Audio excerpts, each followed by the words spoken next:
Bonjour à toutes et à tous, je suis Maël et aujourd'hui on se retrouve pour parler des grades de l'armée britannique de la Seconde Guerre mondiale. Commençons tout de suite avec les couleurs des fonds d'insigne. Alors les couleurs de fonds d'insigne sont les insignes distinctifs, enfin les couleurs distinctives pour chaque corps de l'armée. Donc le rouge c'est spécifique à l'infanterie, le jaune pour les troupes blindées, le bleu ciel pour l'airborne, le vert pour l'intelligence and signal service, donc c'est la reconnaissance en fait. Et enfin, le rouge bordeaux, c'est tout ce qui est le corps médical. La chaîne des grades britanniques est composée par un grade à la base que tout soldat a pendant ses classes, c'est le grade de Private ou Rifleman dans l'infanterie. Donc c'est un grade de base, il n'y a pas d'insigne distinctif, c'est l'équivalent d'un soldat de seconde classe dans l'armée française. Ensuite, le premier insigne distinctif dans l'armée britannique, c'est celui de Lance Corporal. Donc c'est un chevron retourné. Donc c'est quelqu'un qui a eu un peu de bravoure au combat, donc c'est pour le récompenser souvent. C'est un peu comme le grade de première classe dans l'armée américaine. Sauf qu'ici, il pourra de temps en temps éventuellement commander, mais maximum des petits groupes de 2 à 3 soldats. Son équivalent est première classe dans l'armée française. Ensuite, on rajoute un chevron et ça nous fait un grade de corporal. Alors celui-là, c'est l'assistant du sergent ou un commandant de groupe de mitrailleuses ou éventuellement, dans certains cas très rares, un chef de char. C'est globalement le premier des sous-officiers dans l'armée britannique et c'est l'équivalent de caporal dans l'armée française.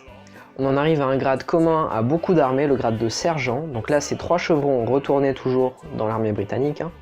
Il peut commander une section de 8 à 10 hommes ou seconder le chef d'une escouade ou d'un platoon qui est plus gradé que lui. L'équivalent est bien entendu sergent dans l'armée française. On en arrive au grade de Staff Sergeant, donc lui commande une escouade de 25 à 30 hommes ou est en charge du ravitaillement, donc une tâche administrative. C'est le sous-officier le plus haut dans l'armée britannique. Alors je sais, vous vous dites on s'arrête très tôt pour les sous-officiers, mais vous allez voir après, c'est très spécifique à cette armée. L'équivalent est bien entendu sergent-chef dans l'armée britannique. On en arrive maintenant au Warrant Officer, donc au haut sous-officier, au sous-officier supérieur si vous préférez.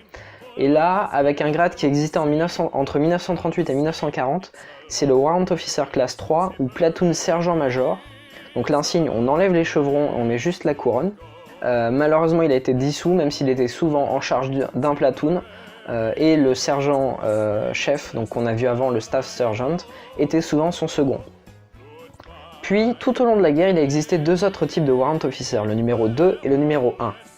Alors, ils remplissaient surtout des tâches administratives en plus du Staff Sergeant, mais ont existé, c'était plus une distinction, c'est un peu les sous-officiers supérieurs, mais ils sont qu'à moitié considérés sous-officiers, c'est vraiment assez particulier à l'armée britannique, c'est l'équivalent d'adjudant et d'adjudant-chef dans notre armée à nous.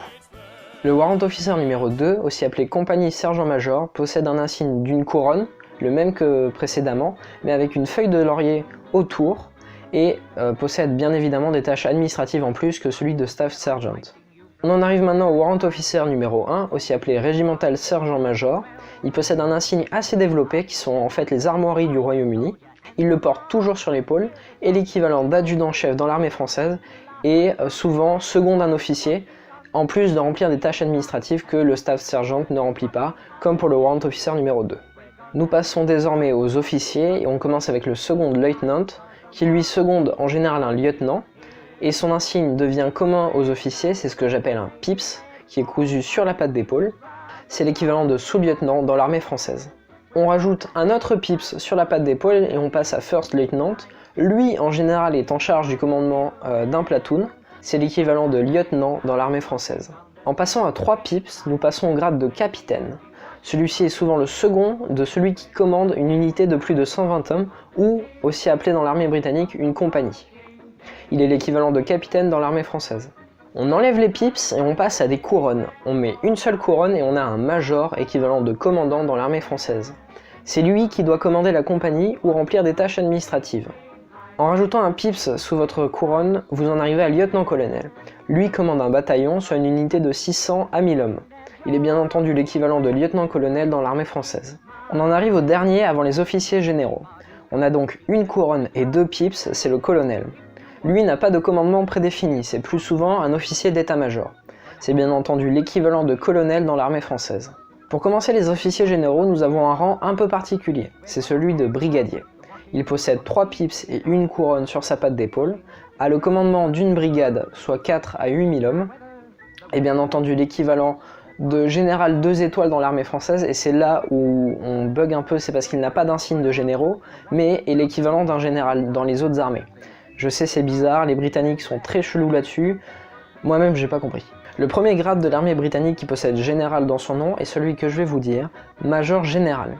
Il commande une division, soit 9 000 à 20 000 hommes, et son insigne devient très particulier. C'est un pips doré avec juste en dessous une épée croisée d'un bâton. Il est l'équivalent de général 3 étoiles dans l'armée française.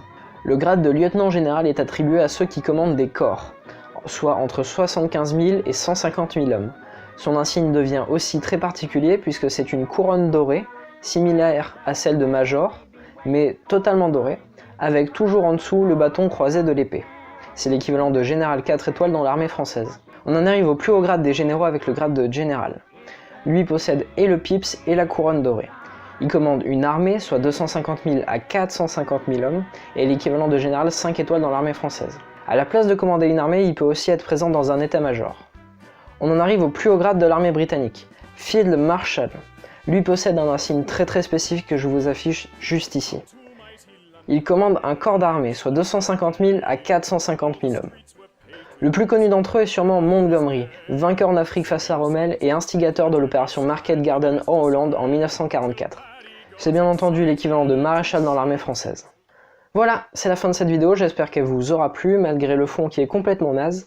J'essaye de pouvoir l'améliorer, si vous avez des idées, mettez-les en commentaire, comme votre avis ou des idées toujours pour m'améliorer. Si vous ne voulez pas passer beaucoup de temps à donner votre avis, vous pouvez liker ou disliker, ça m'aide à avoir un avis quand même et vous passez pas beaucoup de temps avec la vidéo. Également, si cette vidéo vous a énormément plu, vous pouvez vous abonner pour pas louper les prochaines. Et je vous dis à la prochaine. Salut!